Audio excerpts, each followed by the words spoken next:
हमारे मुआशरे में ऐसे दरिंदा सिफत अफराद की भी कमी नहीं जो बहन का दर्जा रखने वाली साली पर भी बुरी नजर रखते हैं। कसूर में ऐसे ही एक शख्स ने अपने साथियों के साथ मिलकर ससुराल वालों को नशावर चाय पिलाकर बेहोश करने के बाद साली को अगवा करके मुबैना ज्यादती के बाद कत्ल कर दिया।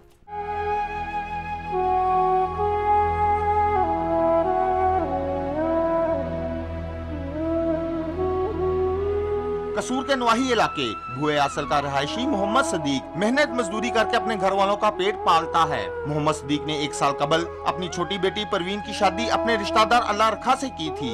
1 माह कबल घरेलू झगड़े पर परवीन रूठ कर मेके में आ गई। घर में परवीन के बहनोई पुलिस एहलकार मोहम्मद सरवर का भी आना जाना था। उसकी नीयत क्या थी किसी को मालूम नहीं था। एक रोज मोहम्मद सरवर अपने साथी मुलजम मुनव्वर और रफीक के हमरा अपने ससुराल आया।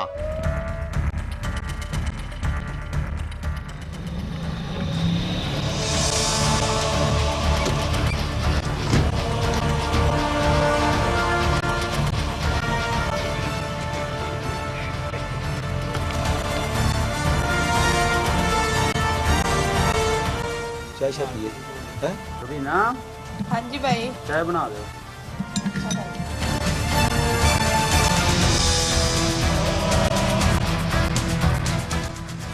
सरवर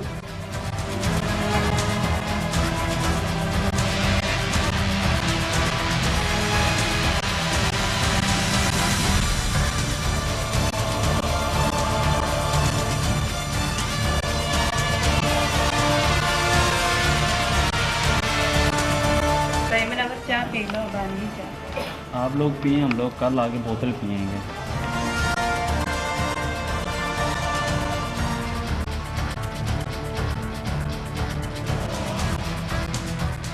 बिना चाह कड़ी कड़ी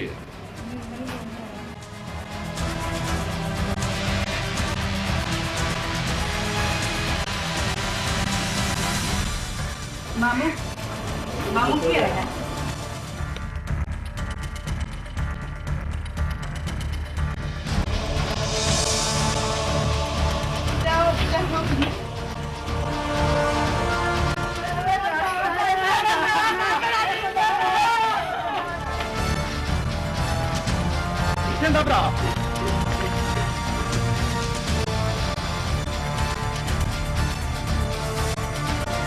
मैं भी मिन्नतां तरले कीते भाई जो कुछ करना है मेरे ना काम, मेरी भैन मानत आई है बिंद नाल ना करो। इन्हें आखा नहीं असील जाना ओनू ते मार के तेन भी जान दे ते जेड़ा मेरा बंदा है ना ओनू भी ऐसा मारना। गुस्सा के मुताबिक मुलजम परवीन को गाड़ी में बिठाकर 4 किलोमीटर के फासले पर वाक़या नवाही गांव माझीवाला में ले गए।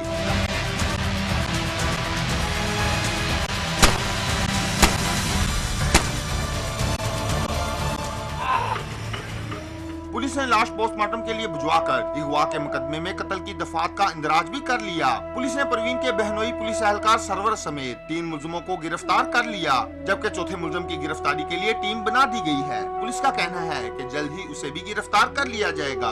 मुकदमा दर्ज किया गया मकतूला की वालदा के बयान पे। उसने 4 मुलजमान के खिलाफ पर्चा करवाया, जिसमें से 3 मुलजम गिरफ्तार हैं और रिमांड पे हैं और 1 मुलजम की गिरफ्तारी बकाया है, जिसके लिए पुलिस कोशिश कर रही है।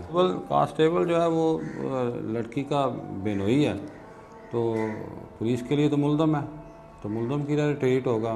बाकी महकमा जो उसे जो सजा देगा वो गलत है। वो मुलजम मोहम्मद सरवर का कहना है कि उसकी साली बदकिरदार थी और उसने अपने ससुराल वालों की मशावरत के बाद अपने साले के साथ मिलकर ही परवीन को कत्ल किया है, जबकि परवीन के शोहर का कहना है कि उसे कत्ल के बारे में कुछ इल्म नहीं, उसे जानबूझकर मुकदमा कत्ल में मुलविस किया गया है। गंदी कुड़ी से 2-3 बारी भाजेगी कि उनका ना उनके माँ प्यो ने आई इन मार दो जी। उन्हें अपने पुत्र ने क्या पुत्र होंगे ने मेनू नाल ले जाए। मेरी बीवी सी। हाँ जी सर जी, मेरे को 20-25 दिन पहले ही ना ले आंदी सी कार। समान भी उत्थे किसी कार आ गया सानू नहीं पता। मैं तो इतने दूर चो आना चंग महंग देन आना। पुलिस ने पोस्टमार्टम के बाद लाश वर्षा के हवाले कर दी, जिसे मकामी कब्रिस्तान में दफन कर दिया गया। मुक्तुल्ला परवीन के लवाहिकीन के मुताबिक कत्ल की इस वारदात से बचने के लिए मोहम्मद सरवर अपने पुलिस एहलकार होने का फायदा उठाते हुए अपने पेटी भाइयों के साथ मिलकर मुक्तुल्ला परवीन के भाई को इस केस में फंसाने की कोशिश कर रहा है और इस वाक़े को कोई और रंग दिया जा रहा है। वर्षा का कहना है कि मुलजमों के खिलाफ सख्त कार्रवाई की जाए। बड़ा जुल्म होया है। मुक्तुल्ला परवीन के लवाहिकीन का कहना है कि मुलजमान बाअसर हैं और उन्हें पुलिस से इंसाफ की तवक्का नहीं है।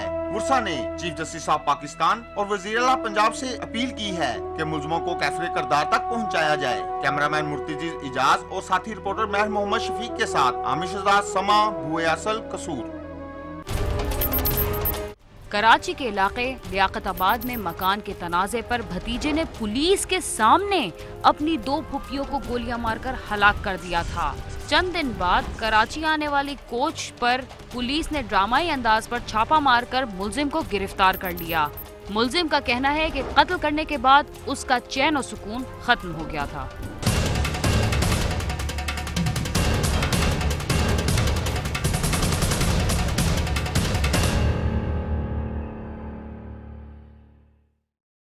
जायदाद के झगड़ों की वजह से कई हंसते बसते घर तबाह हो जाते हैं और जायदाद भी किसी के हाथ नहीं आती।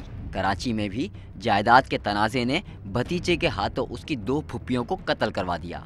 ये वो 5 बच्चियां हैं जिनकी मां और खाला को 6 रोज़ कबल उस वक्त सरेआम गोलियां मारकर मौत की नींद सुला दिया गया जब वो केस जीतने के बाद खुशी खुशी अदालत के हुक्म पर अपने मकान का कब्जा लेने आई थीं। गम से भरी ये आंखें आज भी अपनी माँ की वापसी का इंतज़ार कर रही हैं। इन बच्चियों से बेइंतहा प्यार करने वाली माँ को छीनने वाला मुलजिम जुल्फ़िकार उर्फ नोनी मौके से फरार हो गया था। ये दोनों बहनें हक पर थी। मेरी वाइफ ने सबके पैसे जमा करा दिए थे, उसने नाजायज़ नहीं की थी। ये सन 2007 से केस चल रहा है। इसके बाप भाई सब यही धमकियाँ देते रहे हैं कि हम तुम्हें कत्ल कर देंगे, कत्ल कर देंगे। आखिरी दिन जिसने इसने कत्ल किया ये पता नहीं कहाँ से निकल के आया है और इन दोनों ने मतलब फायरिंग की है, वो मौके पर जहाँ भाग हो गई। लाहौर से कराची आने वाली कोच की तलाशी के दौरान पुलिस ने कोच से मुलजिम जुल्फ़िकार उर्फ नोनी को गिरफ्तार कर लिया। पुलिस ने मुलजिम को जब कोच से गिरफ्तार किया तो वो पुलिस को देखकर खौफ से कांपने लगा। पुलिस ने मुलजिम को हिरासत में लेकर थाने मुंतकिल कर दिया। पुलिस के मुताबिक अदालत ने मकान खाली कराने का हुक्म दिया था, मगर मुलजिम मकान को खाली नहीं कर रहा था। ख़ानदानी तनाज़ा था इनका, मकान की जो लेन देन का मसला था वो लोग खाली करवाना चाह रहे थे। कोर्ट ने उनके हक़ में फ़ैसला दिया था और ये लोग खाली नहीं करना चाह रहे थे, जिस वजह से इन्होंने मर्डर किया। गिरफ्तार होने वाले मुलजिम ने बताया कि वो अपनी फुप्पियों को कत्ल करके सेवन शरीफ, फिर लाड़काना और फिर लाहौर फरार हो गया था, मगर कराची आने पर पुलिस ने इसे गिरफ्तार कर लिया। टोटल आप ये देखें, ये मेरा ज़ाती मैटर है ख़ानदानी। इसमें मेरी दोनों वो फुप्पियाँ थी मरने वाली, और वो जो है मेरा फुप्पा, मैं उसको नासूर को तो नहीं छोड़ सकता था ना।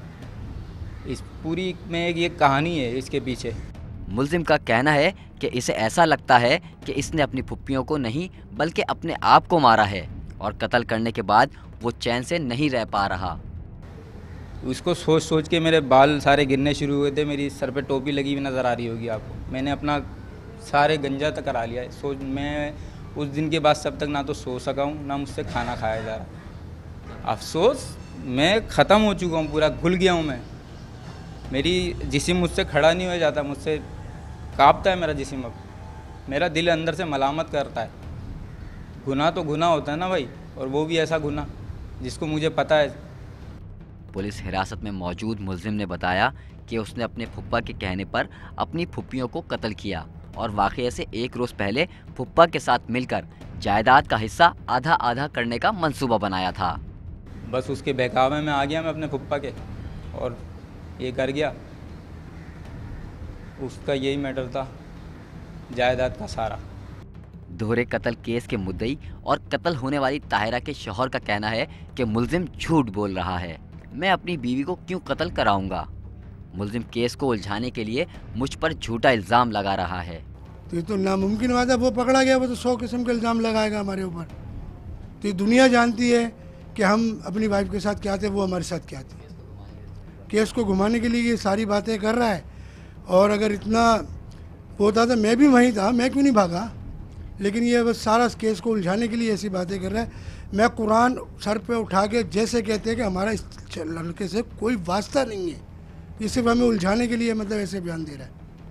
मैं जब वहाँ मकान खाली हो रहा था हमारा, तो ये दोनों बाहर खड़ी हुई थी, तो पुलिस वाले उधर वो मैं वहाँ खड़ा हुआ था, मैंने इनको देखा तो मैंने इनको दोनों को शूट करा और वहाँ से दरवाज़ा खुला हुआ था, वहाँ से मैं कूद के बराबर वाली छत से निकल के ये जब शोर हुआ तो पुलिस वाले इस तरफ तो आए।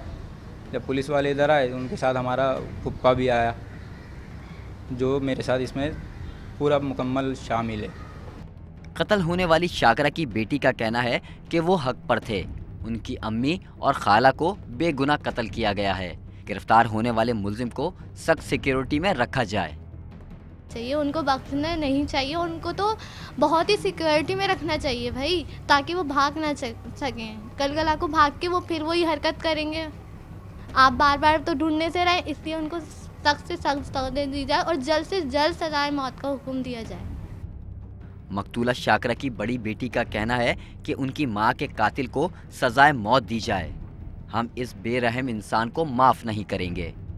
बस हम इतना ही चाहते हैं कि इन्हें सजाए मौत का हुक्म दिया जाए, इससे ज़्यादा कुछ नहीं कहेंगे, क्योंकि कोई सुलह का सवाल ही पैदा नहीं होता इससे आगे। हम यही चाहते हैं कि हमारी मम्मा के कातिलों को सजाए मौत दी जाए। मकतूला ताहिरा के शौहर का कहना है कि मेरी बीवी और साली को बेगुनाह मारा गया, मैं अपनी बीवी का खून माफ़ नहीं करूँगा। सवाल ही पैदा नहीं होता, मैं अपनी जान दे सकता हूँ लेकिन इनसे सुलह का सवाल ही पैदा नहीं होता। ज़मीन और जायदाद के तनाज़े की वजह से नस्ल दर नस्ल चलने वाली दुश्मनियाँ कई अफराद की जान ले लेती हैं। इन वाक़यात में मुलव्विस लोग ये नहीं समझ पाते कि वो ज़मीन के लिए जिन लोगों को कत्ल कर रहे हैं, इससे वो खुद भी नहीं बच पाएंगे और मरने वाले के बच्चों का मुस्तकबिल भी तबाह हो जाएगा। कैमरामैन इमरान शाहिद के साथ खुर्रम गुलजार, समा, कराची।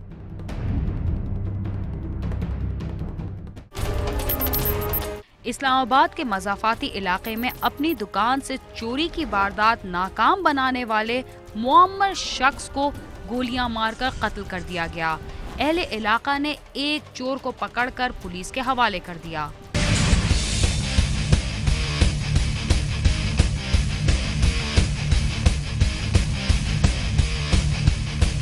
इस्लामाबाद के देही इलाकों में जराइम की शरह शहर के दीगर इलाकों की निस्बत कई गुना ज्यादा है, मगर पुलिस यहाँ जराइम पेशा अनासर के खिलाफ कार्रवाई का भी दावा करती रहती है। गुज़श्ता हफ्ते इस्लामाबाद के देही इलाके कुराल में रात के 1 बजे 60 साला रोजी खान अपने होटल पर सो रहा था कि अचानक इसने करीबी दुकान पर शोर की आवाज़ सुनी। इसने फौरन करीबी घर में सोए ट्रैफिक पुलिस के एहलकार को इतला दी। जब 60 साला रोजी खान दुकान पर पहुँचा तो मशकूक अफराद ने फायरिंग शुरू कर दी, जिससे वो मौके पर ही जाबाहक हो गया। होटल बंद किया 12 बजे। 12 बजे के बाद 12:30 बजे हमने दुकानें बंद की है अपनी, किराने वाली साथ मेरी दुकान थी। तो उसके बाद वो एक मोटरवे वाला था, उसको बुलाया उस बंदे ने, बुजुर्ग ने बेचारे ने, वो बुला कर लाया। उधर से लग गया, उस बंदे को एक को पकड़ लिया, चोर को पकड़ कर लाए। तो फिर इधर से जनाब दूसरे आदमी छुपे हुए थे साथ में, उन्होंने फायरिंग की। वो बंदा जगह पर ही, मौके पर ही यानी कि हो गया। इसी असना में ट्रैफिक पुलिस के एहलकार ने एक चोर को काबू कर लिया, ताहम चोर के साथियों ने उस पर फायरिंग कर दी, जिसमें मौजूदा तौर पर ट्रैफिक पुलिस एहलकार तो बच गया, ताहम कैसर नामी चोर जख्मी हो गया, जिसे बाद अज़ां थाना कुराल की पुलिस के हवाले कर दिया गया। यहाँ पे काउंटर से पड़ा हुआ था, उसके पीछे जो है ना वो छुप के बैठ गए बंदे जो है, वो बुजुर्ग यहाँ पे आ गए शायद देखने के लिए कि दुकान शुकान को ताला शाला ने तोड़ा हो, तो वो दूसरा लड़का उधर उस साइड पे चला।